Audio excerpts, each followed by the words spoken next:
اعوذ باللہ من الشیطان الرجیم، بسم اللہ الرحمن الرحیم۔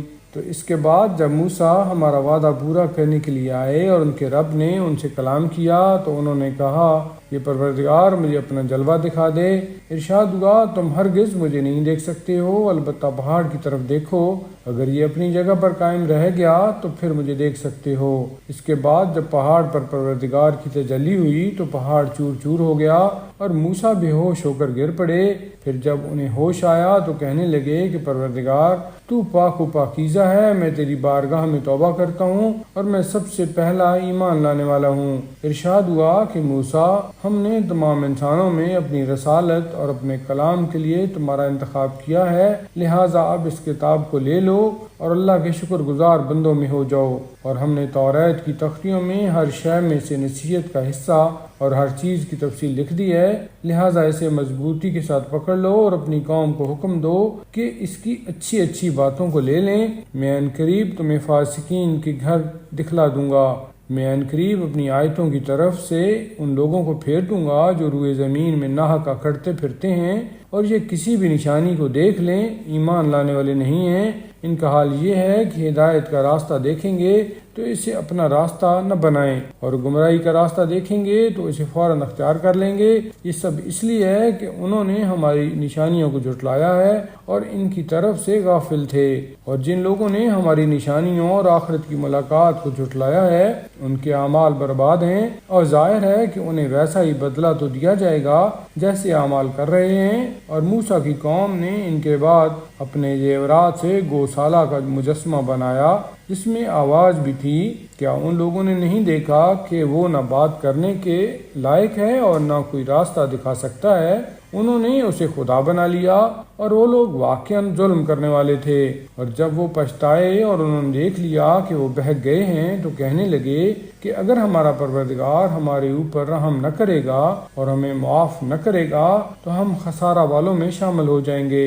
اور جب موسیٰ اپنی قوم کی طرف واپس آئے تو غیظ و غضب کے عالم میں کہنے لگے کہ تم نے میرے بعد بہت بری حرکت کی ہے، تم نے حکم خدا کے آنے میں کس قدر عجلت سے کام لیا ہے۔ اور پھر انہوں نے توریت کی تختیوں کو ڈال دیا اور اپنے بھائی کا سر پکڑ کر کھینچنے لگے۔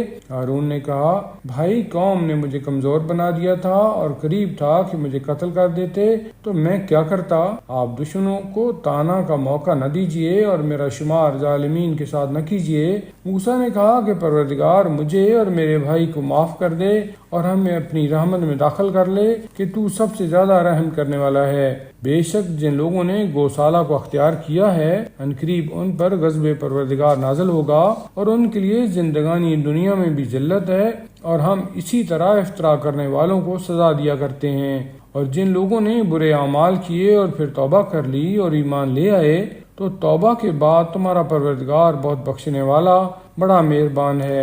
اس کے بعد جب موسیٰ کا غصہ ٹھنڈا پڑ گیا تو انہوں نے تختیوں کو اٹھا لیا اور اس کے نسخہ میں ہدایت اور رحمت کی باتیں تھیں ان لوگوں کے لیے جو اپنے پروردگار سے ڈرنے والے تھے۔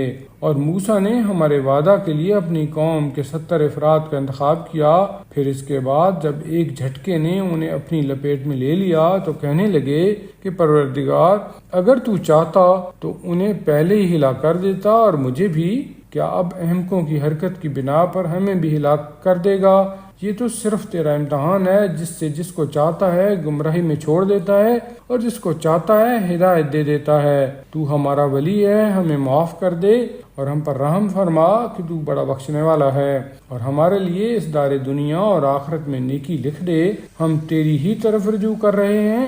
ارشاد ہوا کہ میرا عذاب جسے میں چاہوں گا اس تک پہنچے گا، اور میری رحمت ہر شے پر وسیع ہے جسے میں عنقریب ان لوگوں کے لیے لکھ دوں گا جو خوف خدا رکھنے والے، زکوٰۃ ادا کرنے والے اور ہماری نشانیوں پر ایمان لانے والے ہیں۔ جو لوگ کہ رسول نبی امی کا اتباع کرتے ہیں جس کا ذکر اپنے پاس توریت اور انجیل میں لکھا ہوا پاتے ہیں کہ وہ نیکیوں کا حکم دیتا ہے اور برائیوں سے روکتا ہے اور پاکیزہ چیزوں کو حلال قرار دیتا ہے اور خبیث چیزوں کو حرام قرار دیتا ہے، اور ان پر سے احکام کے سنگین بوجھ اور قید و بند کو اٹھا دیتا ہے۔ بس جو لوگ اس پر ایمان لائے، اس کا احترام کیا، اس کی امداد کی اور اس نور کا اتباع کیا جو اس کے ساتھ نازل ہوا ہے، وہی در حقیقت فلاح یافتہ اور کامیاب ہیں۔